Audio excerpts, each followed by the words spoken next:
Welcome to In Confidence, where what we share in confidence helps us grow in confidence. Today's episode is a continuation. It's part 2 of our social media series that started earlier this week. And in the first episode of this series, we really covered our mindset and our approach to our relationship with social media.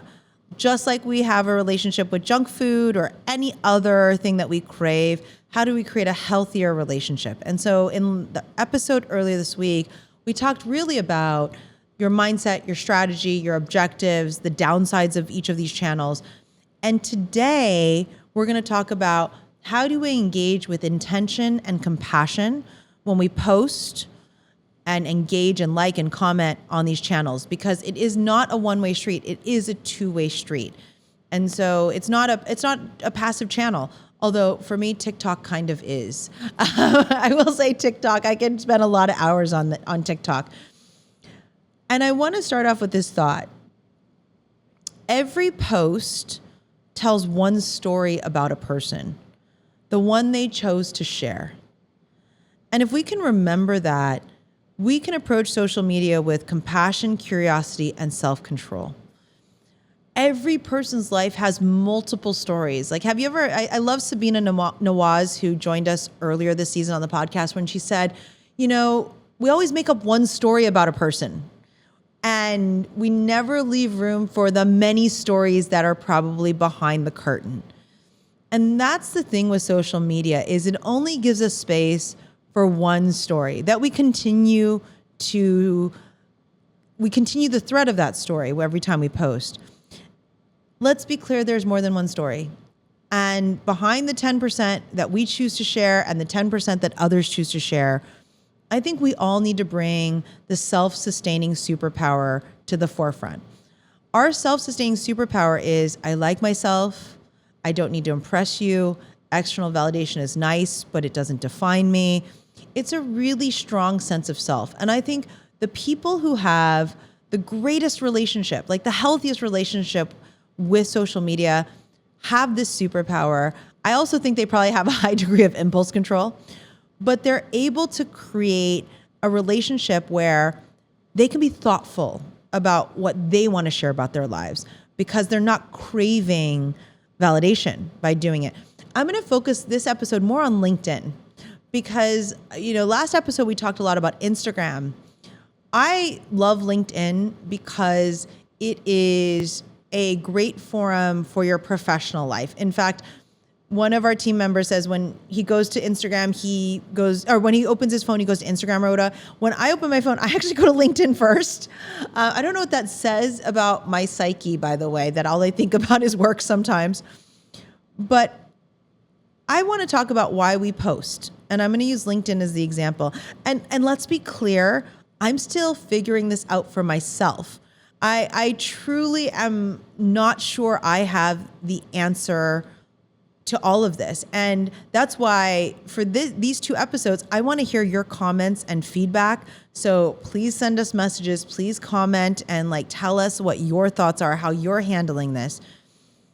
I think when we post, there's this massive stream of consciousness that we are contributing to. Just scrolling through your feed on LinkedIn is just a huge stream of consciousness. It's almost like a collective consciousness. And I think we're all trying to understand how to contribute to it. Because on LinkedIn in particular, what do people post? They post, I got a job promotion. This amazing thing happened to me. I want to share something my company's doing. It is definitely almost a billboard for achievement, accomplishment, or insight and education and connection. And it's funny because sometimes I think of LinkedIn, you see someone's like, oh, I'm so honored that I've been named to this list. On the one hand, it usually triggers some envy and comparison. On the other hand, I think it's helping them build their professional profile. And if I like what's going on in my life, I will always like everyone's post. I'm so happy for you. Thank you for sharing that. We all see you. We all know what you bring to the table. Wow, the next time I think about something, this is the person I'm going to go to. I do think it's an interesting stream of consciousness. And so what I started thinking about is during my book tour, I was sharing all of this stuff like, oh my gosh, we hit the bestsellers list, or we're in Hudson News and every airport. I actually felt pretty bad about it because I was like, this makes my life look too awesome. And we all know that entrepreneurs are secretly dying inside a little bit. And so I had to reframe, why was I posting so much? Well, when I thought about it, it's easier for me to post to hype someone else, share someone else's success, or share some important insight that I think will help people live their lives better. But, this whole idea of like sharing all of the things that are going well in my life, I thought, what is the purpose of it? What am I serving? And I was like, well, I really want people to benefit from the work that we've spent 7 years doing. And I want them to know that it's being valued in the marketplace. And when something's valued, it creates a cycle of people want to be a part of that story and that success. And they want to reshare it and they want to hype you. And I said, this is a moment where I can help strangers discover the important work we're doing. So I feel okay with why I'm posting. But I have my own, what I call pause test.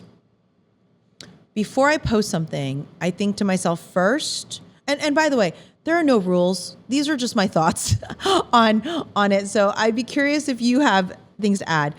But I have a thing called the pause test, which is before I post, I ask myself a few questions. What's the purpose of this? What am I trying to do? Am I sharing joy? Am I celebrating, empowering someone else? Am I providing something that I think will help people or impact their lives? Would I still post this tomorrow? So if I look at my stream and I look at everything I've posted, is this something that I feel like is relevant, even if I posted it in the future or in the past? And I think this is the most important one. Would I post it if no one could like it or comment on it? Does it stand the test of time?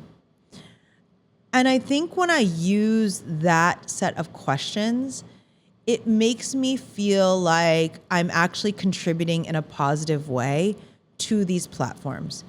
And it also creates a much higher bar on what I'm willing to do to be a part of these platforms. I will say the thing that I will do unabashedly, and maybe this is just because it's my own philosophy on it. I am happy for everyone that shares a success, a story, a struggle, anything. And so I will like. I will try to put comparison and envy to the side. I will comment quite often. I hope this person doesn't mind me sharing this story, but Dan Reisner, who is with Leading Authorities, he runs the international office. That's my speakers bureau.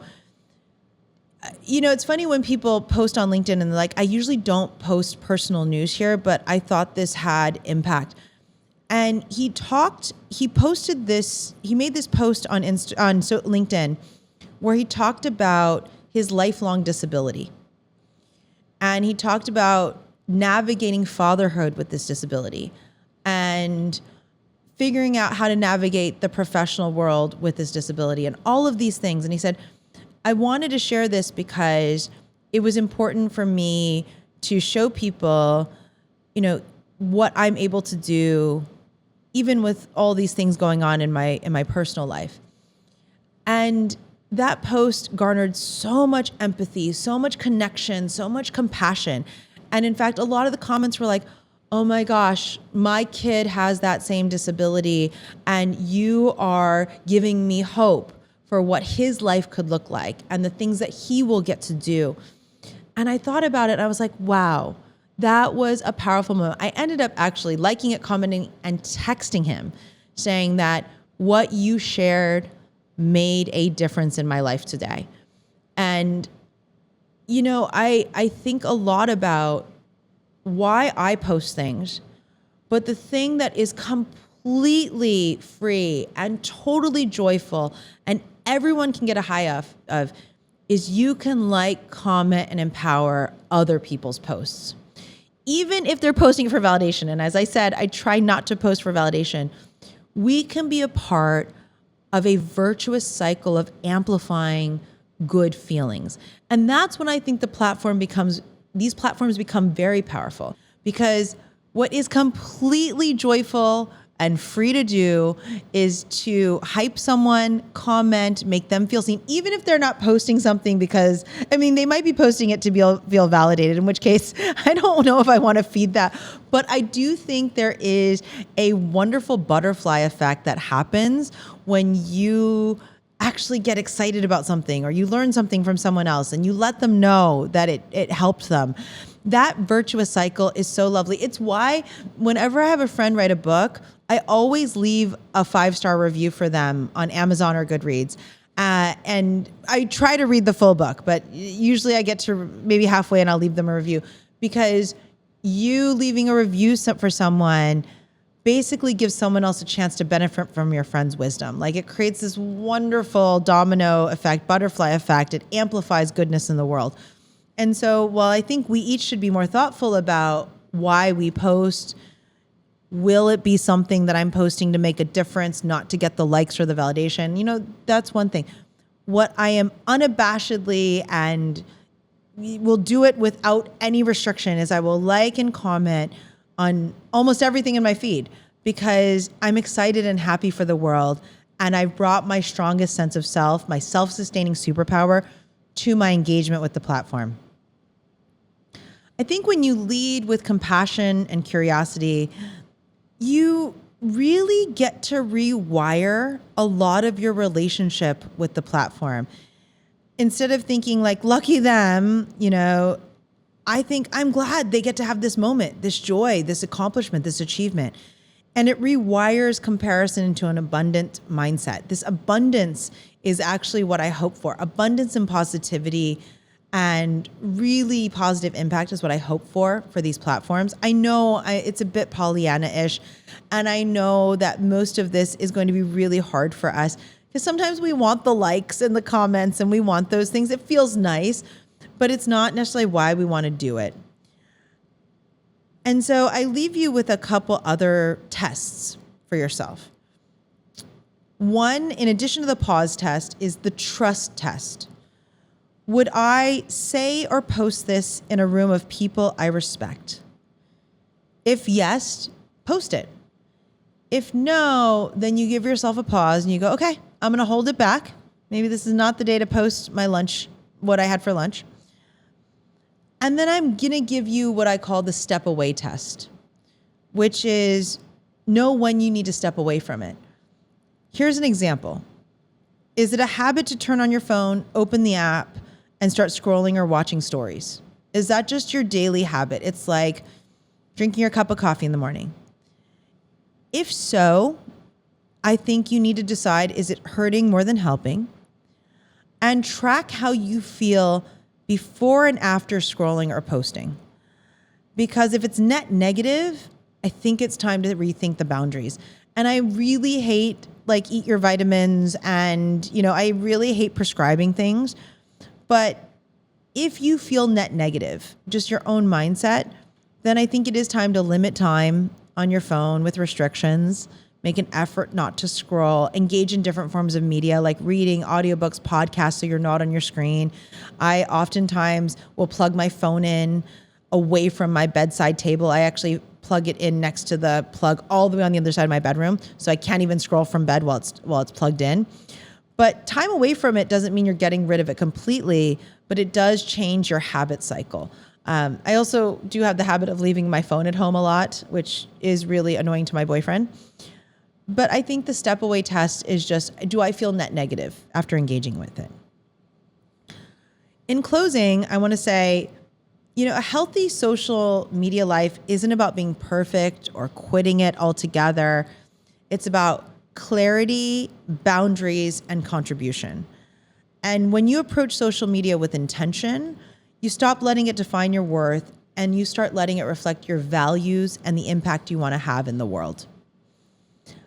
Again, I'm not perfect at this. I'm still learning. I'd love to know your thoughts on social media as I navigate it.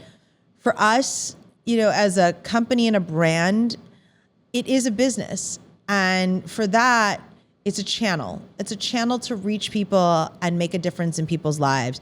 And so it's a bit ironic to have this whole conversation on social media when much of this content will be posted on social media. So asking people to walk away from their phones is unrealistic in terms of our objectives as a company. But I think you can create a different relationship with it. If it is something that you have to do for work, maybe you get a Finstagram, a fake account, so that you don't have to engage in it outside of work, or you create boundaries around it. But yes, it's a hard landscape that we're navigating. Multiple generations are struggling with their relationship with it. But just like junk food, just like anything that we crave or want, we can create a healthy lifestyle related to it. I hope you love this episode of In Confidence. If there's someone who needs to hear this today, I hope you'll share this episode with them. Maybe it's the person in the cubicle next to you that is scrolling. Subscribe so you never miss a moment of inspiration. And in the words of my 9-year-old self, I see you, I value you, and I believe in you. This is In Confidence.